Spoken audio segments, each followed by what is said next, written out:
വളരെ പ്രധാനപ്പെട്ട ഒരു വാർത്തയിലേക്കാണ് ഇന്ത്യ ഉൾപ്പെടെ ഉള്ള രാഷ്ട്രങ്ങൾക്ക് ഏർപ്പെടുത്തിയ താരിഫ് റദ്ദാക്കിയിരിക്കുകയാണ് അമേരിക്കൻ സുപ്രീം കോടതി. ട്രംപിന് സുപ്രീം കോടതിയിൽ വൻ തിരിച്ചടിയേറ്റിരിക്കുന്നു താരിഫ് നയത്തിന്റെ കാര്യത്തിൽ എന്നതാണ് ഇപ്പോൾ വരുന്ന ഏറ്റവും പുതിയ വാർത്ത.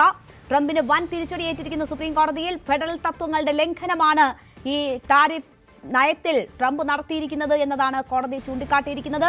കീഴ്ക്കോടതികളിലെല്ലാം ട്രംപിന് തിരിച്ചടി നേരിട്ടിരുന്നു. അവിടെ നിന്ന് ഇത് അനുവദിച്ച് കിട്ടാൻ സുപ്രീം കോടതിയിലെത്തുകയായിരുന്നു ട്രംപ്. അവിടെയും ട്രംപിന് വലിയ തിരിച്ചടി ഇപ്പോൾ നേരിട്ടിരിക്കുകയാണ്. ട്രംപ് ഉന്നയിച്ച കാര്യങ്ങൾ സുപ്രീം കോടതി തള്ളിക്കളഞ്ഞിരിക്കുകയാണ്. ഇത് അമേരിക്കയുടെ നന്മയ്ക്ക് വേണ്ടിയുള്ള നയങ്ങളാണ് താൻ ചെയ്യുന്നത് എന്നതാണ് അദ്ദേഹം ചൂണ്ടിക്കാട്ടിയത്. അമേരിക്കയുടെ നിലനിൽപ്പിന് ആവശ്യമായ കാര്യങ്ങളാണ് എന്നതാണ് ചൂണ്ടിക്കാട്ടിയത്. പക്ഷേ ആ വാദങ്ങളെല്ലാം അമേരിക്കൻ സുപ്രീം കോടതി റദ്ദാക്കിയിരിക്കുന്നു. താരിഫ് യുദ്ധത്തിൽ ട്രംപിന് വലിയ തിരിച്ചടി അമേരിക്കൻ സുപ്രീം കോടതിയിൽ നേരിട്ടിരിക്കുകയാണ്.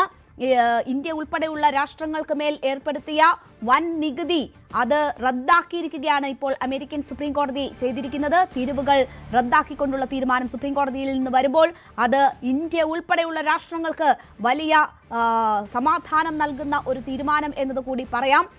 വലിയ രീതിയിൽ മറ്റ് രാഷ്ട്രങ്ങൾക്കെല്ലാം നികുതി ഉയർത്തുന്ന ഒരു സമീപനമാണ് ട്രംപ് സ്വീകരിച്ചിരുന്നത്. മേക്ക് അമേരിക്ക ഗ്രേറ്റ് അഗെയിൻ എന്ന് പറഞ്ഞ് അധികാരത്തിലെത്തിയ ട്രംപ് ഈ നികുതി ഉയർത്തുന്നത് അമേരിക്കയ്ക്ക് വേണ്ടിയാണ് എന്നത് പറഞ്ഞു.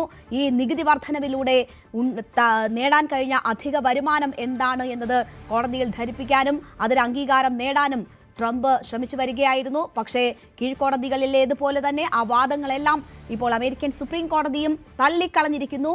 തീരുവകൾ റദ്ദാക്കി സുപ്രീം കോടതി ഉത്തരവിട്ടിരിക്കുകയാണ്. മനു ഭരത് വാർത്തയുടെ വിശദാംശങ്ങളുമായി ചേരുകയാണ്. മനു, വളരെ സുപ്രധാനമായിട്ടുള്ള ഒരു വാർത്തയാണ് അമേരിക്കയിൽ നിന്ന് വരുന്നത്. ഇന്ത്യ ഉൾപ്പെടെയുള്ള രാഷ്ട്രങ്ങളെ സംബന്ധിച്ച് വലിയ ആശ്വാസകരമായ വാർത്ത കൂടിയാണ്. എന്തൊക്കെയാണ് നമുക്ക് ലഭ്യമായിട്ടുള്ള വിവരങ്ങൾ?